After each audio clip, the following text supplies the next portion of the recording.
Pour le cas du Togo, nous avons vu que Faure Gnassingbé est en train de jouer à un double jeu. Pourquoi j'ai dit Faure Gnassingbé joue à un double jeu?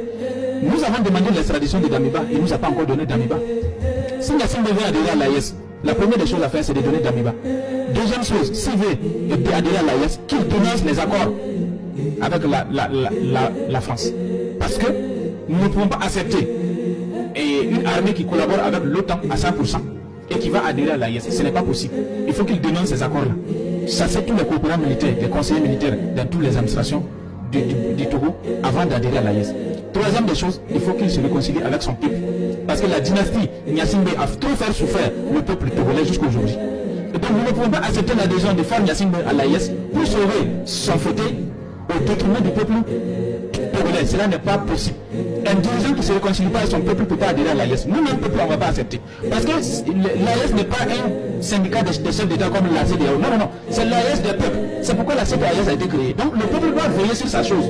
Pour ne pas que n'importe qui tue son peuple, qui veut se protéger son fauteuil, vienne adhérer à l'AES n'importe comment pour juste sauver son fauteuil. Parce qu'aujourd'hui, Gnassingbé veut surfer sur la révolution de l'AES, du peuple de l'AES, pour protéger son fauteuil. Voilà pourquoi il parle de oui, 70% des Togolais sont favorables à l'adhésion de l'AES, mais 70% des Togolais qui sont favorables à l'adhésion du Togo à l'AES ne sont pas favorables pour le maintien de Gnassingbé à la tête du Togo. Moi aussi j'ai mes renseignements, j'ai des infos. Donc il faut qu'on se dise la vérité.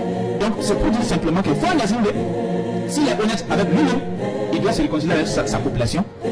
Et de deux, ils doivent renoncer à la France. Parce que tu ne peux pas être ami à la France et puis adhérer à l'AES. Ça ne passera pas. Parce que pour montrer que le gars n'est pas franc avec nous, nous on a demandé l'extradition de Damiba. La CPAES a envoyé avocat au Togo, demander l'extradition de Damiba. Il n'a pas donné. Alors pourquoi la CPAES demande l'extradition de Damiba, tu ne donnes pas, tu dis tu vas adhérer à l'AES? Nous on ne peut pas croire à ta bonne foi. Pour nous prouver que tu es de bonne foi, tu nous donnes Damiba d'abord. Ça c'est le premier pas. Et ce n'est pas suffisant. Deuxième pas, il faut te réconcilier avec ton peuple. Faire la volonté du peuple togolais. Troisième pas, il faut dénoncer les accords coloniaux. Parce que nous avons compris une chose. Le Togo surfe sur l'adhésion à l'AES juste pour faire chantage à la France. Parce que la France demande de quitter le pouvoir. Parce que c'est la France qui l'avait mis là depuis 2005. La France demande à Faure Gnassingbé de quitter le pouvoir. Donc Faure Gnassingbé, pour gagner la confiance du peuple togolais et maintenir, perdurer son pouvoir, il fait semblant comme s'il veut adhérer à l'AES juste pour amadouer son peuple, pour conserver son pouvoir. Et c'est une façon de faire chantage à la France indirectement. Si tu me mets présent de quitter, moi je rejoins l'AES.